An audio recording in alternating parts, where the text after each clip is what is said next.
Observation খুবই 17টা observation আমরা খুবই সূক্ষ্মভাবে আমরা অবজার্ভ করেছি, তাই না? এবং প্রত্যেকটার আমরা কয়েকটা প্রশ্ন সলভের মাধ্যমে আমাদের ডে টু ডে প্র্যাকটিসে যেগুলো আমাদের সব থেকে ইম্পর্টেন্ট জিনিস, যেগুলো ক্যাচ করা উচিত, যেগুলোকে ডায়েরিতে নোট করা দরকার, অনেক ইন্টেলিজেন্ট স্টুডেন্ট আছে তারা এগুলো নোট করেছে এবং এগুলো আমাদের পার ডে টু ডে প্র্যাকটিসে খুবই প্রয়োজনীয়। অ্যাকচুয়ালি হোমিওপ্যাথিক হচ্ছে একটা সায়েন্স এবং আমাদের প্রত্যেকটা সিদ্ধান্ত যে আমরা ওষুধ দিব না অফ করব না প্ল্যাসিবো দিব না রিপিটেশন করব না আরো হায়ার পোটেন্সিতে যাব, এগুলো বুঝার একটা উপায় আছে। অনেকেই আছে যারা অনুমান ভিত্তিক যখন যেটা মন চায় করে, সেই কারণের জন্য তাদের রেজাল্ট কম্প্রোমাইজ হয়, অনেক সময় ভুল রেজাল্ট আসে, অনেক সময় রেজাল্ট আসে না, আমরা হতাশ হয়ে যাই।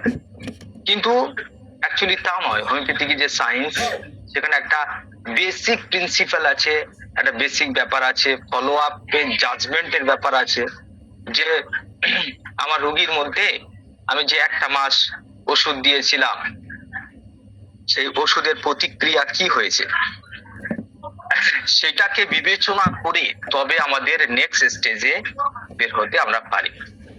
ডক্টর বিতুল কাস দ্য সায়েন্স অফ হোমিওপ্যাথি একটা খুব গুরুত্বপূর্ণ কথা কয়েছে, যেটা আপনাদের সঙ্গে না বলে পারছি না। ডক্টর বিতুল কাস বলেন যে কোনো একটা ক্রনিক ডিজিজের ট্রিটমেন্ট করতে গেলে আপনাকে প্রত্যেকটা সিমটমসের প্রত্যেকটা সুন্দরভাবে কেস টেকিং করার পরে প্রত্যেকটা সিমটমসের গুরুত্ব বা তাদেরকে মূল্যায়ন করতে হয়।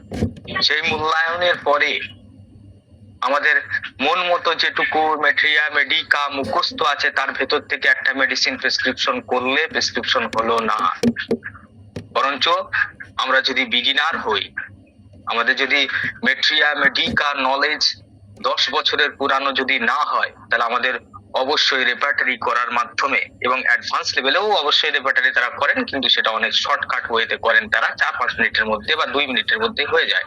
কিন্তু যারা বিগিনার আছে, যারা হোমিওপ্যাথি শুরু করছেন প্র্যাকটিস, তাদের জন্য অবশ্যই রেপার্টারি প্র্যাকটিস করতে হবে। রেপার্টারিতে গুরুত্বপূর্ণ সিমটোলজি গুলোকে দেওয়ার পরে টোটাল ম্যাটেরিয়া মেডিকা থেকে কোন কয়েকটা শর্ট লিস্ট মেডিসিন বা শর্ট লিস্ট করা যায়, সেইভাবে কয়েকটা মেডিসিনকে নিয়ে সূক্ষ্মভাবে কম্পেয়ার করে তার এসেন্স কি ম্যাচ করে, তার টোটালিকে ম্যাচ করে অনেক খাটার পরে, ইভেন ডক্টর বিতুল কাস বলেন একদিনে যদি কেস টেকিং না হয় কোনো চিন্তা নাই, মেডিসিন দেওয়ার জন্য ছটফট করবেন, 2 দিন সময় নেয়, 3 দিন কেস টেকিং নিয়ে বসে, তারপরে একটা মেডিসিন প্রদান করেন ক্রনিক ডিজিজের ক্ষেত্রে।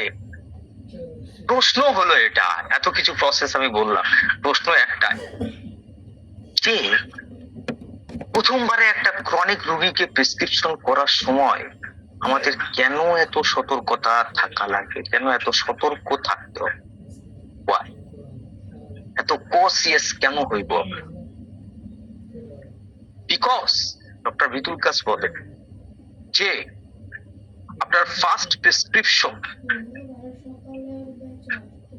যে প্রেসক্রিপশন আপনি দিচ্ছেন, এই প্রেসক্রিপশন পেশেন্টকে 2টা জায়গায় নিয়ে যেতে পারে। নাম্বার 1 হচ্ছে কিউরেটিভ ওয়েতে নিয়ে যেতে পারে, কিউরেটিভ, আর না হলে সাপ্রেশন বা প্যালিয়েশন, অর্থাৎ রং ওয়েতে, মানে যেখানে সারবে না সেই রাস্তাতে আপনার পেশেন্টকে ঠেলে দেবে, এই type of chronic disease. Curable হলে সেখানটায় নেক্সট মেডিসিন আরো সুন্দরভাবে ভাসবে, পরবর্তী ওষুধটা দেওয়া খুবই সোজা হবে। কিন্তু ফার্স্ট প্রেসক্রিপশন করাটা, বিশেষ করে যত ডিপ ক্রনিক রোগী হবে তত বেশি ঝামেলাপূর্ণ, কারণ সেখানকার রেমেডির পিকচার পেশেন্টের মধ্যে অতটা সুস্পষ্টভাবে ফোটে না, সেখানটা একজন এক্সপেরিয়েন্স ডক্টর লাগবে। তাহলে প্রেসক্রিপশনে এত সতর্কতা অবলম্বন করা হয় কেন? কারণ আপনার ফার্স্ট প্রেসক্রিপশন আপনার সেকেন্ড রাস্তাকে খুলবে। অ্যাজ এক্সাম্পল, আপনি ঢাকা থেকে শুরু করেছেন, যাবেন টাঙ্গাইলে, এখন যদি আপনি প্রথম স্টেপেই বেরোনো মাত্রই যদি আপনি ভুল করে রামপুরা রাস্তা ধরে নেন, তাহলে আপনি কি কখনো ঢাকায় পৌঁছাতে পারবেন? বাড়ির রাস্তাটুকু যদি আপনি গুলিয়ে ফেলে অন্য বাসে উঠে পড়েন, তাহলে কিন্তু আর ঢাকা কোনোদিন যাওয়া হবে না। লাইক দ্যাট, যে ফার্স্ট প্রেসক্রিপশন আপনার যদি রাইট হয়, তারপরে আপনার সেকেন্ড প্রেসক্রিপশনের মেডিসিন আরো ইজি হবে, থার্ড প্রেসক্রিপশন আরো সোজা হবে, ফোর্থ প্রেসক্রিপশন আপনি দেখবেন অনেক মেডিকা মানে বিগিনার যারা আছে তারা প্রেসক্রিপশন করে দিচ্ছে, আরে এই সিমটমস আছে তো পালসেটিলা ভাই, ফাস্টলেস, এই খুবই ইমোশনালি ডিপেন্ডেবল, বাসফুল টিমেজিটি, তারপর হচ্ছে চর্বির ডিজায়ার খুব বেশি, হ্যাঁ, তারপর হচ্ছে যন্ত্রণার সময় শীত শীত অনুভূতি, এরও পালসেটিলা। বাট এই পিকচার আপনি ক্রনিকে পাবেন না ডিয়ার ফ্রেন্ডস। এটা যখন আপনি 2-3টে মেডিসিন ঠিকঠাক মতো দেওয়ার পরে হেলথের লেভেল যখন আপ হয়, পেশেন্ট যখন অনেক সুস্থতার দিকে অর্থাৎ ঢাকার কাছাকাছি চলে যায়, তখন এই পিকচার আপনি দেখতে পাবেন, যেটা আপনি মেট্রিয়া মেডিকাতে বেশিরভাগ সময় পড়ে। এই স্টেজে আপনি কি দেখতে পাবেন? 2-4টে সিমটমস, অ্যাসেন্সটা হয়তো আছে কিন্তু ফুড মোডালিটিস মিলতেছে না, ফুড মোডালিটিস হয়তো আছে, পেশেন্টের থাস্ট মিলতেছে না, এটা হচ্ছে এরকম ছন্ন ছাড়া পিকচার ক্রনিক ডিজিজের ফার্স্ট স্টেজে ডাক্তারকে অনেক গুরুত্ব তার সাথে কেস টেকিং খুব কিন অবজার্ভ করার পরে সেই পিকচারটা আসে, রাইট? এই জন্য ফার্স্ট প্রেসক্রিপশন করার পরেই তার ফলো আপকেও সেইভাবে আপনাকে জাজ করতে হবে। আপনি হয়তো দ্বিতীয় স্টেপে গিয়ে ভুল করলেন, একটা ভুল মেডিসিন দিলেন, দেন তখন ফের আপনার রাস্তা অন্য দিকে চলে যাচ্ছে, ঢাকার বাইরের দিকে চলে, সো আপনাকে দ্বিতীয় প্রেসক্রিপশনটাকেও ঠিক করতে হবে। আর এই যে প্রতিটা প্রেসক্রিপশন করছেন, প্রতি ধাপে আপনাকে সূক্ষ্মভাবে ফলো আপ নিতে হবে যে পেশেন্টের কি পরিবর্তন হইল, পেশেন্ট কি কিউরেটিভ ওয়েতে আছে, ঢাকার রাস্তাতে আছে, না অন্য রাস্তা ধরে ফেলেছে, পেশেন্ট কি কিউরেটিভ ওয়ের দিকে যাচ্ছে, রাইট?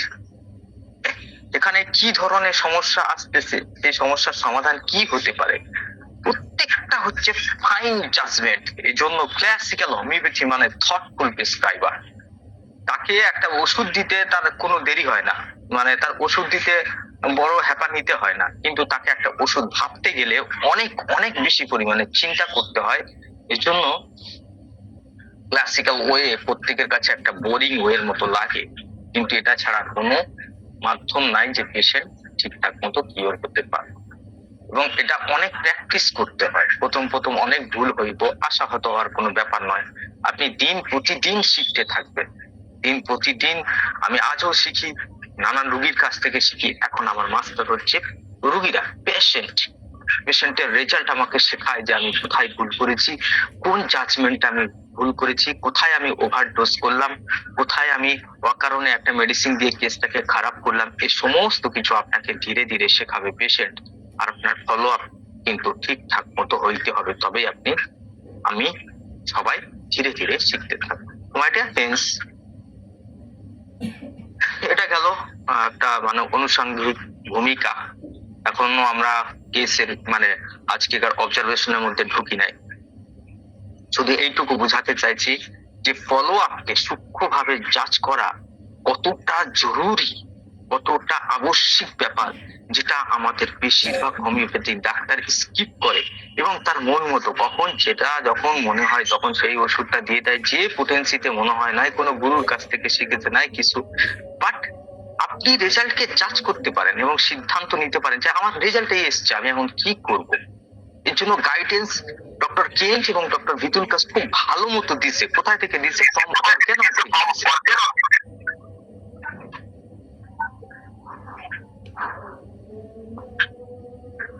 ব্যাপারটা বোঝা গেছে? এই পর্যন্ত আপনারা বুঝছেন?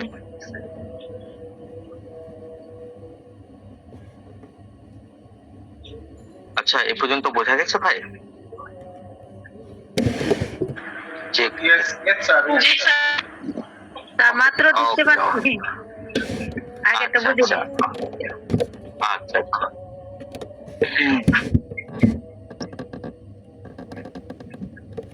স্যার একটু দয়া করে পুনরাবৃত্তি একটু আলোচনা যদি যাইতেন। পুনরাবৃত্তি মানে হচ্ছে এটাই যে ফলো আপ যদি না হয় ঠিকঠাক মতো, আপনি যদি এই অবজারভেশন যেগুলো আমরা বর্তমানে ক্লাস করছি এগুলো যদি আমরা ঠিকঠাক মতো না বুঝে উঠতে পারি, তাহলে আমাদের ক্লিনিকে আমাদের পেশেন্টদের যে মেডিসিন হবে সেটা একটা এলোপাথারি একটা মেডিসিন প্রয়োগ করা হবে, এলোপাথারি পোটেন্সি দেওয়া হবে, এলোপাথারি ভাবে মেডিসিন প্রেসক্রিপশন করা হবে, যার ফলাফল হচ্ছে হতাশা ছাড়া কিছু না। ব্যাপারটা হচ্ছে এক কথা। সো এখন আপনি দেখছেন যে আপনার ক্লিনিকে একটা পেশেন্ট এসছে, পেশেন্টের সিমটমস এর ইন্টেন্সিটি হচ্ছে এটা, যে এতটা তীব্রতার সাথে সে এসছে, মেন্টালি, ইমোশনালি, ফিজিক্যালি নানান ধরনের 3-4 রকম সমস্যা নিয়ে এসছে। এখন ঔষধ আপনি প্রয়োগ করেছেন, ধরেন এখানটায় আপনি মার্কসল প্রেসক্রিপশন করেছেন, মার্কসল 200 পোটেন্সি প্রেসক্রিপশন করেছেন। এই ওষুধ হয়তো আপনি 3টে বা 4টে ডোজ দিয়েছেন, 2-3 দিন খাওয়ার পর থেকে অ্যাগ্রাভেশন শুরু হয়েছে। এমন পেশেন্ট 1 মাস বাদে যখন আপনার ক্লিনিকে এসছে, তার কষ্টের পরিমাণ যা ছিল তার থেকে ডবল হয়ে গেছে। দেখছেন কতটা বেড়ে গেছে? আগে ছিল এতটুকু, এখন এই হাই কোয়ালিটিতে কি কি বেড়েছে? ইমোশনাল সিমটমস বেড়েছে, মেন্টাল এনার্জি সিস্টেম বেড়েছে, চিফ কমপ্লেন্স তো বাড়ছে, স্টেডি। ওই জন্য ডক্টর বিতুল কাজ বলো steady aggravations of all the symptoms, অর্থাৎ সমস্ত কিছু, তার শরীরের মধ্যে কোনো স্বস্তি বোধ নাই, তার ঘুম, তার ক্ষুধা, তার ধরেন তার কোলাইটিস আছে, ডিসেন্ট্রি আছে, ডিসেন্ট্রি, সবকিছু অনেক বাইরে গেছে এবং কোনো দিক থেকে পেশেন্ট শান্তি নেই, বরঞ্চ পেশেন্ট আপনাকে মোটামুটি গালাগালি করার মুখোমুখি আছে। মানে মানে গালাগালি দিলে মনে হয় তার মনে শান্তি হয় যে আপনি কি আমার বিষ খাওয়াইছিলেন, এত কষ্ট আমি পাইছি একটা মাস, ওই যে কি কয়েকটা পাউডার বা পুরিয়া দিয়েছিলেন সেই কটা খায়া আমার অবস্থা তো খুবই খারাপ, আজও পর্যন্ত সব থেকে কাল তো মনে হয় 15 বার গেছি বাথরুমে, আর রক্ত তো বেরিয়ে যাচ্ছে, অ্যানেমিক কন্ডিশন, বডির মধ্যে রক্ত অল্পতা তৈরি হয়ে গেছে, কি ওষুধ দিছেন? রাইট? এরকম ফলো আপ নিয়ে যদি আসে চেম্বারে, আমাদের কি অবস্থা হতে পারে? তখন বেশিরভাগ হোমিওপ্যাথি ডাক্তার ভাবে যে চেয়ার ছেড়ে পালায়, এ তো হিতে বিপরীত হয়ে গেছে, ঠিক না?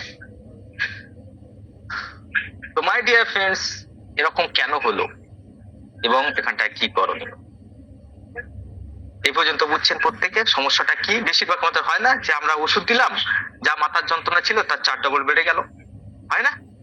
এরকম হতে পারে না যে আপনার ধরেন কি বলে আপনার হেপাটাইটিস ছিল, ক্ষুধা টুধা একটু কম ছিল, আপনি ওষুধ দেওয়ার পরে দেখা যাচ্ছে পেশেন্টের প্রচন্ড গ্যাস হইতেছে, আর মোটেই বাঁচতে, মানে আগে যেটুকু ছিল এখন মানসিক ভাবে কোনো স্বস্তি নাই, শারীরিক ভাবে কোনো আরাম নাই, আর যে সমস্যা ছিল সে সমস্যা তো আছেই। এরকম হয় না? হয়, আমাদের ডে টু ডে প্র্যাকটিসে হয়। বাট মন খারাপ করার কোনো ব্যাপার নয়। ডক্টর বিতুল কাস বলেন আপনি যে প্রেসক্রিপশন করছেন হইতে পারে সেটা রাইট, হয়তো আপনি এতটা অ্যাগ্রাভেশন দেখে খুব অবাক হচ্ছেন যে আমি হয়তো ভুল প্রেসক্রিপশন করেছি। হ্যাঁ, একটা পয়েন্ট আছে ভুল হওয়ার, বাকি কিন্তু 3টে আরো কন্ডিশন আছে যেখানে আপনার প্রেসক্রিপশন রাইট। কারণ আমাদের বুঝতে হবে যে এই পেশেন্ট কারা, যে এই এরকম হোমিওপ্যাথিক ওষুধ দিলে এত বেড়ে যায় কেন, তা বুঝছেন এরা কারা? হ্যাঁ, এরা কোথায় থেকে আসতেছে? এরা হচ্ছে গ্রুপ সি এবং গ্রুপ ডি পেশেন্ট, অর্থাৎ ক্রনিকের স্টেজের মধ্যে অনেক আগিয়ে গেছে, সি অথবা ডি গ্রুপের পেশেন্ট, অথবা ডিজেনারেটিভ কন্ডিশনের মধ্যে প্রবেশ করছে। ব্যাপারটা বোঝা গেছে? অর্থাৎ এদের হেলথের লেভেল সব থেকে খারাপ, সাপ্রেশন করে করে হয়তো এরা এমন স্টেজে পৌঁছেছে যেখান থেকে ব্যাক করার রাস্তা নাই, গ্রুপ ডি, অথবা রাস্তা আছে খুবই সংকীর্ণ রাস্তা। এটা বুঝছেন, কিওরের পথে প্রচুর বাধা আছে, সে বাধাগুলোকে অতিক্রম করতে হবে। এটা বুঝছেন, গ্রুপ সি মানে তার ভাইটাল ফোর্স প্রচন্ড পরিমাণে দুর্বল, ডিফেন্স মেকানিজম অলরেডি কম্প্রোমাইজড। এটা বুঝছেন, এই জন্য ডক্টর, অথবা আপনি যদি প্যাথোলজিক্যাল আধুনিক ডাক্তারদের কথায় যান তাহলে প্যাথোলজি অবস্থা হচ্ছে, প্যাথোলজি এমন কন্ডিশনে গেছে যেখান থেকে রিভার্স করা পসিবল নয়। তা ভাইটাল অর্গান গুলো এফেক্টেড হয়েছে ভালো মাত্রায়, হার্ট, লিভার, কিডনি, এগুলো খুবই প্রবলেমেটিক সিচুয়েশনের মধ্যে আছে। এরকম একটা পেশেন্টকে আপনি হোমিওপ্যাথিক সঠিক মেডিসিন প্রেসক্রিপশন করার পরে এরকম বাড়ন্ত অবস্থা আপনি দেখতে পাবেন, রাইট? ডক্টর কেন্ট বলেন এই জায়গায়, ডক্টর কেন্ট তার 12 অবজারভেশনের 4 নম্বর 1, 2, 3 3 নম্বর সূত্রের মধ্যে কথা বলছেন যে তিন নম্বর নয়, সরি, 3, 4, 5, 6, 7 নম্বর, ডক্টর কেন্টের 7 নম্বর সূত্র অনুযায়ী এই প্রসেসটা ডক্টর কেন্ট বর্ণনা করেছেন যে এখানটায় যেহেতু ভাইটাল অর্গান, তা ডক্টর কেন্টের যুক্তি হচ্ছে ভাইটাল অর্গান এখানটায় এফেক্টেড হয়েছে অথবা কোন অর্গান এখানটায় মিসিং হয়েছে, অপারেশন বা সার্জারির কারণে বাদ দেওয়া হয়েছে, তাহলে এই ক্ষেত্রে আমরা এই অবজারভেশনটা দেখতে পাবো। তো সেখানটায় তার সিদ্ধান্ত হচ্ছে দ্য ডিজিজ ইজ ইনকিউরেবল অবস্থার মধ্যে চলে গেছে, এই পেশেন্ট কখনোই ঠিক হবে না। এটা 6 নম্বর অবজারভেশনে আছে যে একটু দিলে আরাম হয়, আবার সেই কাজে 7 নম্বরে আছে যে পেশেন্ট হচ্ছে গিয়ে কোনো ধরনের ফিজিক্যাল এবং মেন্টালি কোনো ধরনের আরাম নাই। হ্যাঁ, ডিজিজ ইজ ইনকিউরেবল। আর 1, 2, 3 3 নম্বর সূত্র অনুযায়ী হচ্ছে যখন খুবই অ্যাগ্রাভেশন হয়, তারপরে যদি অ্যাবলাভেশন হয়, তাহলেও ডক্টর কেন্টের সেখানটায় সিদ্ধান্ত হচ্ছে মেইন অর্গান গুলো এফেক্টেড হয়েছে। তাহলে মোটামুটি ভাবে একটা ইনকিউরেবল প্যাথোলজির সাথে আমরা ডিল করতেছি, এটা আপনাদেরকে প্রথম ভাবতে হবে। এবং ডক্টর কেন্টের সূত্র অনুসারে তিনি বলেন এই পেশেন্ট গুলোকে ঠিক করা কখনোই পসিবল নয়। তো কি করা উচিত? সঙ্গে সঙ্গে আমাদেরকে এখানটায় ডক্টর কেন্টের নির্দেশ হচ্ছে এই যে আপনি মেডিসিনটা দিয়েছেন এটাকে অ্যান্টিডোট করতে হবে, অ্যান্টিডোট করতে হবে, করে মেডিসিনটাকে নষ্ট করে ফেলতে হবে। ভিতরে যে মেডিসিনের রিয়াকশন হইতেছে সেই রিয়াকশনকে অফ করে দিতে হবে। অর্থাৎ অ্যান্টিডোট হচ্ছে একমাত্র রাস্তা, না হলে কি হতে পারে? ডক্টর কেন্ট বলছে মৃত্যু হতে পারে রোগীর। আর এরকম ডক্টর কেন্ট এরকম একটা কেসও দেখেছিলেন, একটা ফসফরাসের কেস। সেখানটায় তিনি ফসফরাস 10 বা 1 প্রেসক্রিপশন করেছিলেন এবং পেশেন্টের লাংস থেকে রক্ত উঠে উঠে অর্থাৎ হিমোপ্টোসিস হয়ে রোগী মারা গেছে, এবং এটা টিউবারকুলোসিসের রোগী ছিল সম্ভবত, অর্থাৎ যক্ষা রোগ।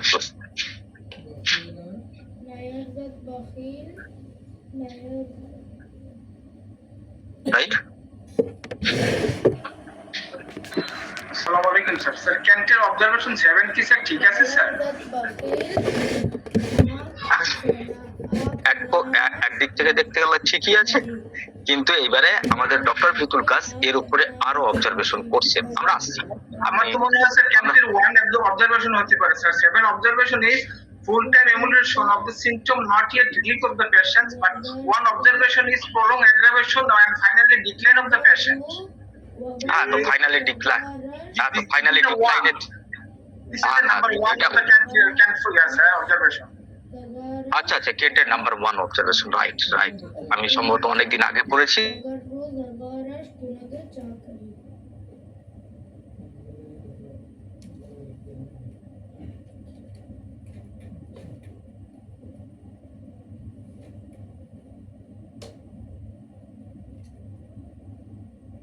مكن التفات بمال بخيل مكن التفات بمال بخيل بمال بخيل مكن التفات مكن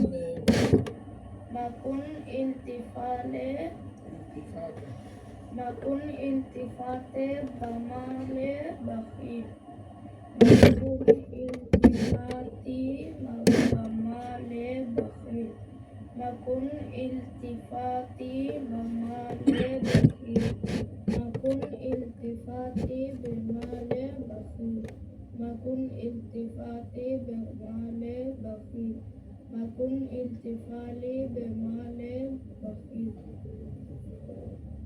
مكن التفاتي بمال بخيل مكن التفاتي بمال بخيل مكن التفات بمال بخيل مكن التفات بمال بخيل مكن التفات مكن التفات بمال بخيل مكن التفات بمال بخيل مكن التفات